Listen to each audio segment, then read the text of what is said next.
Hi everybody. So this is my very first live lesson. It's a little bit awkward, so bear with me. So this is Word Sort Unit 8, Week 1, Negative Prefixes. D, un, in, im, and dis. And when you add these prefixes, it kind of gives a negative meaning to it. It means the opposite of the base word or not the base word. So let's just quickly go through the spelling words, just make sure everybody understands. So the first one is discard. Now, card normally means like you're going to make a card for somebody, but in this case, it means to get rid of or not card, so you're going to get rid of it. Fect means to give to. So infect means not fect. Actually means to infect, give to. And you know how ed means past tense, so it means that it has already been infected. Ruly means organized, neat, so unruly is not neat and organized.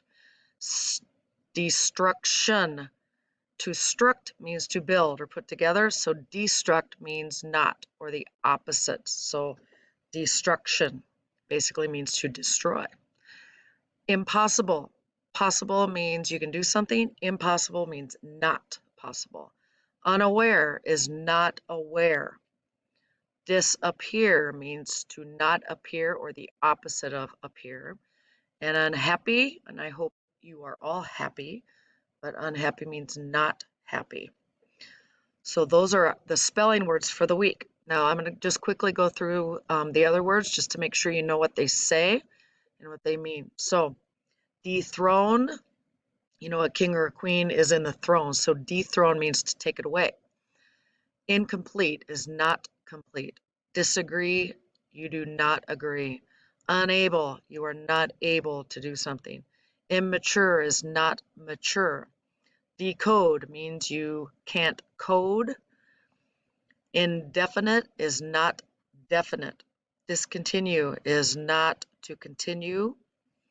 Unequal is not equal. Improper is not proper, like an improper fraction is not a proper fraction.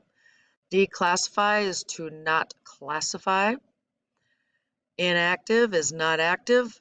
Disapprove, you do not approve. Uncertain, you are not certain.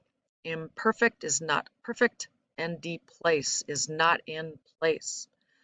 So if you have any questions on any of these words or the rule, just email me or send me a Seesaw message. I'm also checking those messages if you send on Gmail. So what I'd like you to do now is to go ahead and do the sort down here. There is a copy for you in our e-learning Google Classroom.